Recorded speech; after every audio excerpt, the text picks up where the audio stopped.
campos. A minha administração foi de 82 a 88.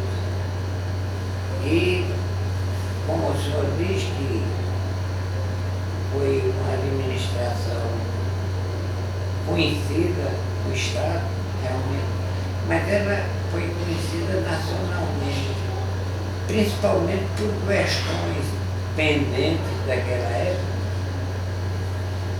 como a educação nos municípios. Por isso eu tomei a oportunidade no meu cargo de prefeito para aumentar, porque na verdade eu te asseguro, sem um povo educado nós não teremos um futuro melhor. Por isso, na minha administração, eu construí quase ou 100 grupos escolares espalhados em todo o município para descentralizar, para que o estudante do campo tivesse oportunidade de tomar seus conhecimentos e ampliar de acordo com seus mestres, mesmo nas capinas mais fechadas, mais ferozes da nossa região, como o senhor mesmo pode ver, nós estamos com 2 anos de estiagem. Graças a Deus, o governo Fernando Henrique Cardoso, ele procurou facilitar o aperfeiçoamento intelectual do aluno do campo, criando esse programa de trazer a criança para o centro de maior capacidade, no caso do município, aqui a cidade de Flores. E isso fez com que, de certa forma, as crianças tivessem pelo menos a chance de ter contato, conviver com o rapaz da cidade sede. E isso, inclusive, deixou muito dos grupos escolares que eu construí, uns 80 ou mais, sem função.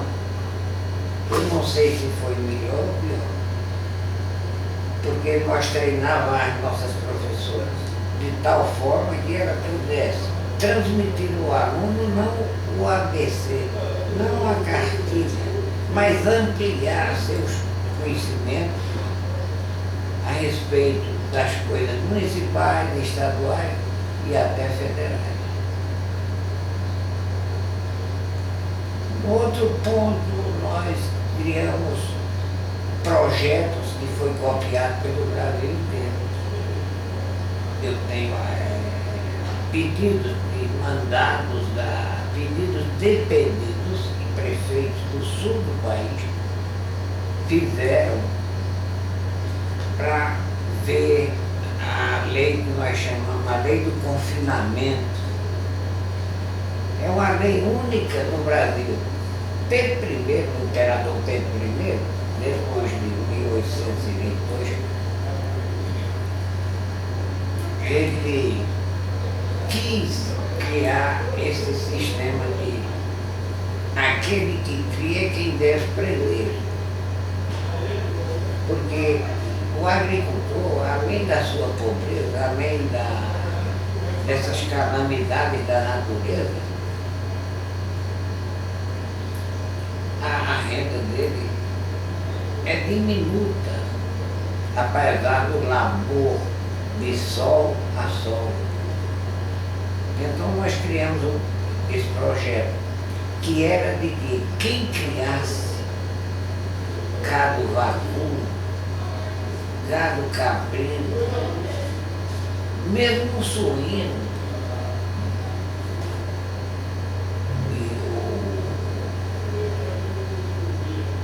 todos os animais que nós chamamos minunça, uma expressão nossa aqui, mas na América do Sul é tudo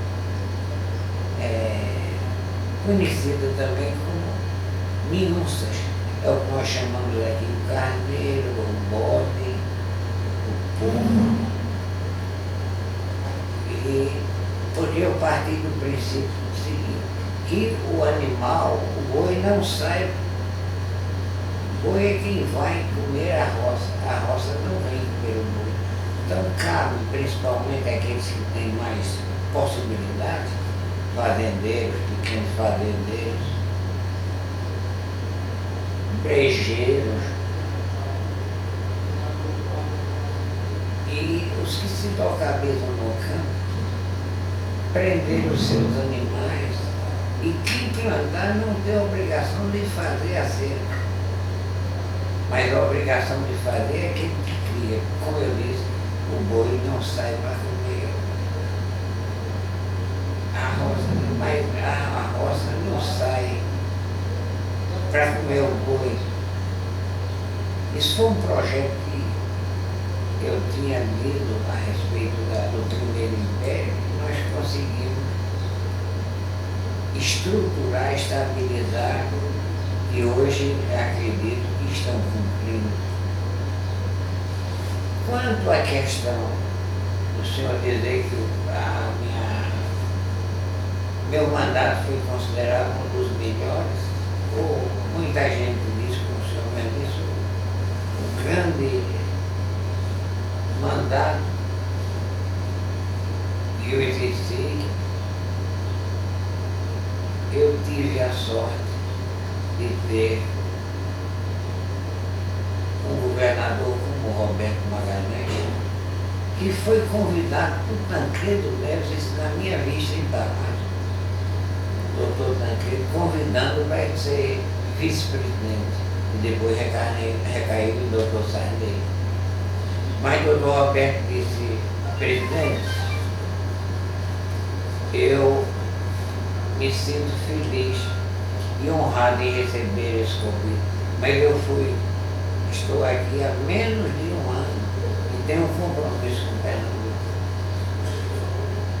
Isso me deixou impressionado, porque eu sempre tive uma desconfiança da política. Embora aqui no município de Flor, o primeiro prefeito daqui, 1892, é meu tataravô, Pedro de Campos, que construiu aquela prefeitura de 1872 a 1883, 12 anos de construção, aonde foram gastos 49 contos de réis, hoje seria 44 milhões de reais. Bom, então, eu não gosto de dizer que fiz tudo, mas a nossa administração, com o apoio da indústria, Câmara de Vereadores e a boa entendimento do governo federal e do governo municipal, nós chegamos ao ponto de ser o município que mais educou no Nordeste. Isso o senhor vê em pesquisa no Diário de Pernambuco, no Jornal do Brasil, hoje escrito. Eu falando assim, dá a impressão que eu sou candidato a alguma coisa, não sou, nem quero mais. Não quero, não é porque eu aborreço, não, ao contrário, eu tenho profil da boca na minha terra.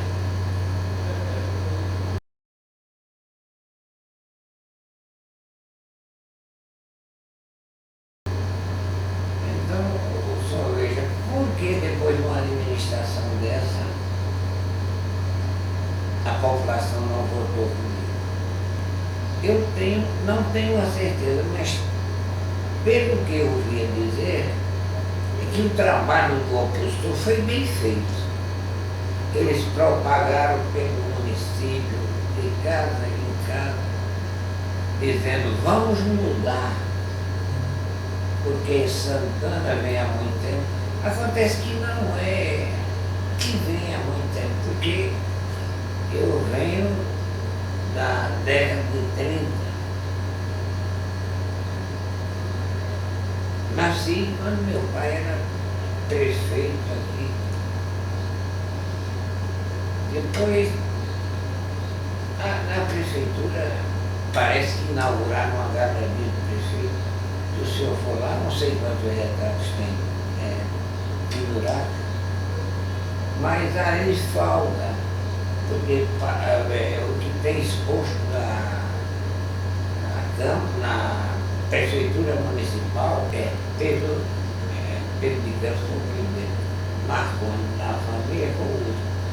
Mas eu quero só dizer ao senhor o seguinte, que a partir de 1783, quando Flores tornou-se vila, não havia prefeito, havia um gestor. O presidente da Câmara é quem detinha o poder executivo. E o primeiro a exercer esse poder aqui ligado à minha família foi Antônio Santana, em 1712. Data, aliás, que está escrito na igreja, na torre da igreja de Nossa Senhora da Conceição. Então, é que houve os meus adversários, que não são inimigos, porque eu não tenho inimigos, sem odiar, fui criado assim. Então, os meus antepassados, eu segui a política que eles seguiram. Ir para o povo, trabalhar pelo povo, fazer o máximo pelo povo, sem a preocupação de contar rosários, contas, terços, amuletos para a minha pessoa.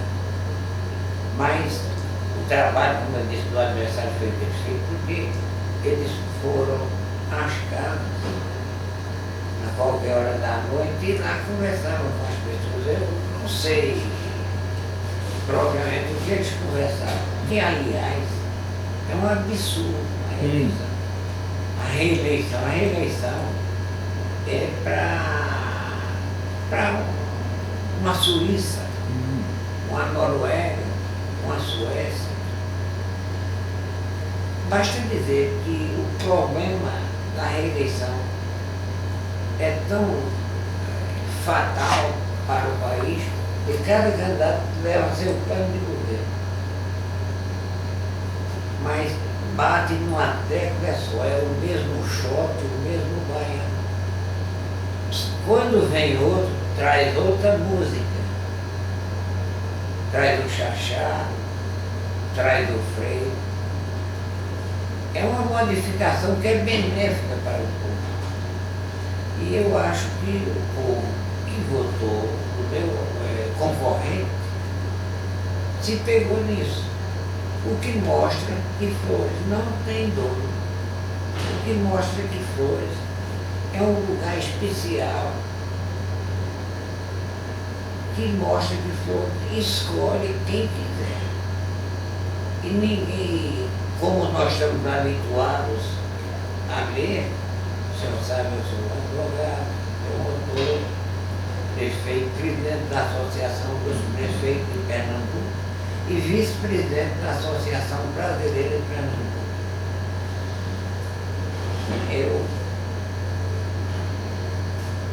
Eu concordo com o pensamento de que a reeleição não é o cume da democracia. A reeleição não é o máximo na vida de um país, de um estado e de um município. Eu estou tranquilo, estou visitando minha terra por conta de, se eu passo na prefeitura do ele foi meu, está na boa. Pedro de Neto. E aqui mesmo nós tivemos a revolucionária na Coluna Prestes em 25, saindo daqui da Rua das Flores, que é uma rua que chama Figueira Campo, mas aquela rua à esquerda para o rio chama Figueira Campo. A do outro lado chama-se Rua do Fogo, onde fabricava as pólvoras e uma vez houve um incêndio. Isso no século tratado, mas não tinha tratado, retratado. Então eu acho que o povo de Flores, o povo mesmo, é quem pode dizer por que tu poeta assim. Isso me fez mais amar o povo da minha terra, mais amar Flores, porque prova que minha terra é independente, minha terra não tem dono, minha terra não tem chefe, tem liderança. Na época que o senhor foi prefeito, qual era a maior dificuldade que o senhor enfrentava? Questão de recursos, era na saúde, era na educação? Qual foi a seca? O que era mais difícil naquela época para de administrar? O fato é o seguinte, quando eu entrei, me deparei com a quantidade de serviços que eu deveria começar no dia que assumi. E no primeiro dia, o meu expediente foi de 7 a 7 da noite, 7, 5, porque eu estava vendo a quantidade de problemas. Nós tínhamos, inclusive, uma quantidade de estradas péssimas.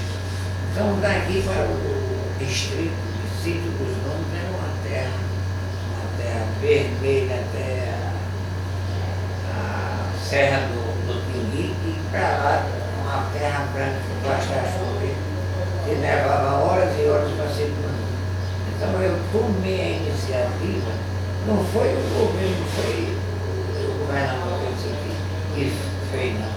Eu fui adquirindo verbos no sul do país, com o saudoso ministro do interior,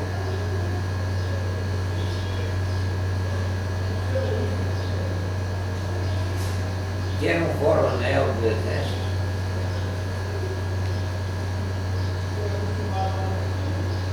E nos deu essa condição de... Eu mesmo contratei, fiz a carta convite e foi escolhido uma empresa que eu, no momento, não me lembro, da Paraíba. E eu fiquei feliz também por isso, porque era uma empresa nordestina. E para mostrar que nós não tínhamos um interesse de ninguém, porque geralmente agora se tem muitas verbas já federais destinadas ao município. Não é o presidente da República que faz isso. Essas verbas já estão destinadas pelo orçamento que é feito e votado pelo Congresso Nacional.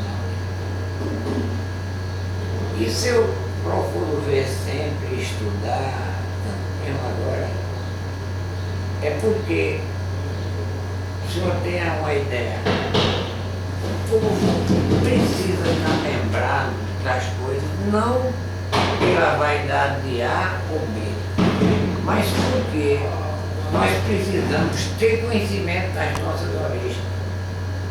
Porque quem não tem conhecimento do seu passado, desconhece a si mesmo.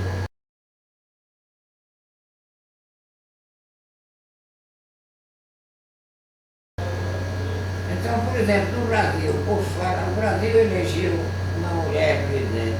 Não, o Brasil, quando elegeu essa mulher para presidente, ela é a quarta mulher a governar o Brasil. A primeira foi Dona Maria I, rainha de Portugal e Algarve, e teve como colônia o Brasil. Mas as moedas já eram emitidas aqui. Foi Dona Maria I, a piedosa. Depois, a segunda, Dona Leopoldina de Habsburgo, que foi esposa de Pedro I. Pedro I havia ido para Santos para resolver um problema de ordem provincial e deixou a sua esposa, Dona Leopoldina, que era de família austríaca, dos Habsburgo, tendo como ministro das relações exteriores José Bonifácio. Então, quando chegou a notícia das cartas que as cortes portuguesas mandavam para o Brasil, impondo que Pedro voltasse, Pedro não chamou, Pedro queria resolver um problema de ordem, como eu disse, provincial, em Santos. E quando ela recebeu as cartas de Portugal, acho que ela foi regente com grandeza, com todos os poderes. O que ela decidisse, era decidido. Então ela mandou aquele famoso carteiro, Paulo Bregalo, para encontrá-lo aonde é o rio Ipiranga, que não é um rio, é um riachinho de 10 metros. Então foi ela que, na verdade, fez a independência. E foi a segunda mulher a governar o Brasil. Você perguntar, mas e o imperador senhor? Ele não era imperador, ele era príncipe regente. E lá estava para resolver a picuinha, como se diz hoje em dia, das cortes brasileiras. E entregou à sua esposa todos os poderes. Todos a história vai ter. Então foi justamente Dona Leopoldina, a segunda mulher a governar o Brasil. A terceira foi outra regente, a princesa Isabel. Em 1871, quando o imperador Pedro II, não Pedro II, partiu para a Europa, para tratamento de saúde, passou o governo à sua filha, a princesa Isabel, que criou, depois a lei do a lei do ventre livre, com Paranhos, com o senador Paranhos, que era pai do Barão do Rio Branco, foi o primeiro-ministro das Relações Exteriores da República. Então, a segunda vez, Dona Isabel assumiu, foi quando lançou a lei do sexagenário. O imperador Pedro II era se tratando da Europa. E a filha cuidando do Brasil. Em 13 de maio de 1888, ela foi e libertou os escravos. Agora, nessa última eleição, elegeram uma mulher. Mas essa é a quarta das mulheres da governação.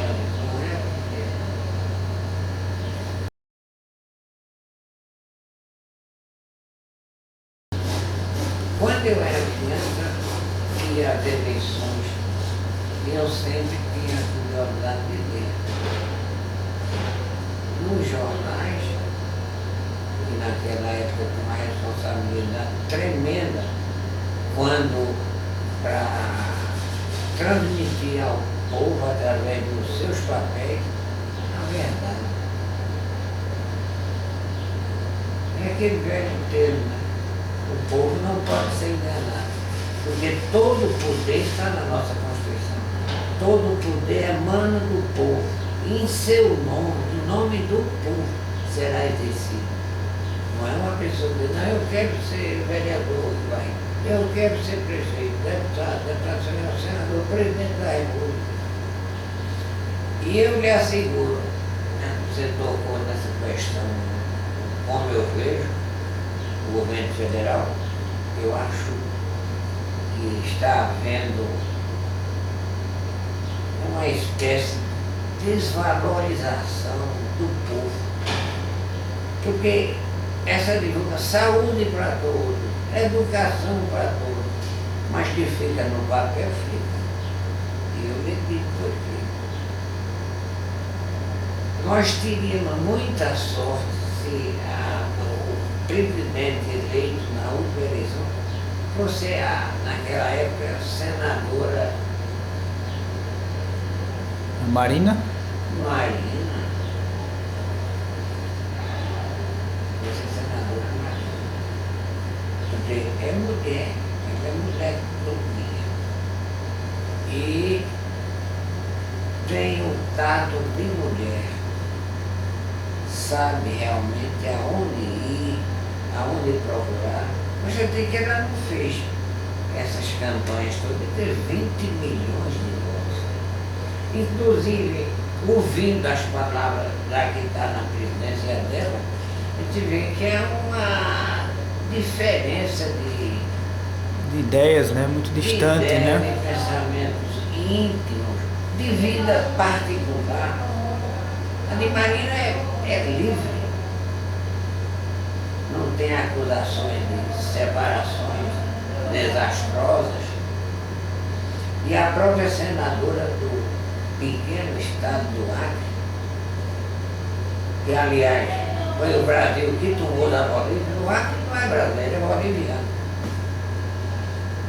Apenas a seca de 77, que é de 75 a 79, mas o cruel mesmo foi o ano de 77, onde eu disse perdemos 5% da nossa população. Pois bem, olhando como ninguém pode votar por todo mundo, cada um tem que votar por si, principalmente no Brasil, que é a eleição mais segura, mais honesta do mundo. E principalmente agora com o voto digital, que vai abranger todo o Brasil. Então nós teríamos uma oportunidade, tivemos a oportunidade de eleger uma pessoa humana, correta, além disso, uma personalidade feminina, uma personalidade abrangente, que não impõe, como eu vejo os discursos de vários políticos por aí, impõe. Mas como eu disse, o povo é que é o dono do poder. E qualquer benefício que seja feito no meu Nordeste, no nosso,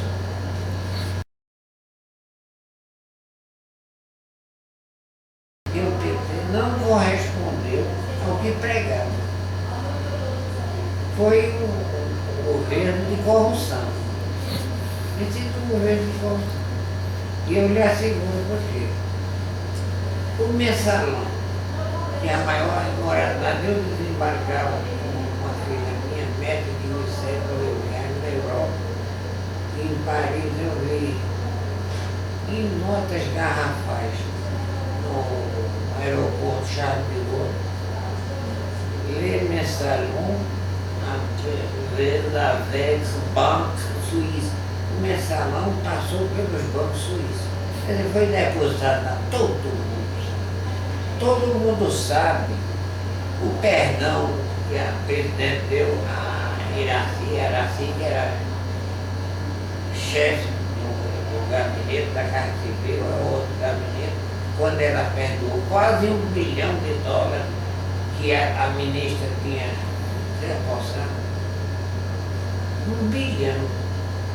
É dinheiro que eu não sei nem quando começar a contar, nem com as máquinas contadoras que foram inventadas no tempo de Sarney. Então, eu acredito que deve, como brasileiro, eu tenho esse direito, que deve se mudar essa legenda perniciosa. É como a questão dos sem terras, eu sou a favor deles. Agora, do quebra-quebra, do vandalismo que se fez na Câmara, no Senado Federal, aí é desmoralizar um país que já está desmoralizado. Há um dos homens que eu acreditava, e acredito ainda, Michel Temer, na Marina mesmo, Michel Temer tem uma dignidade, ele é do PMDB, eu nunca fui PMDBista, mas a gente deve reconhecer a grandeza dos homens.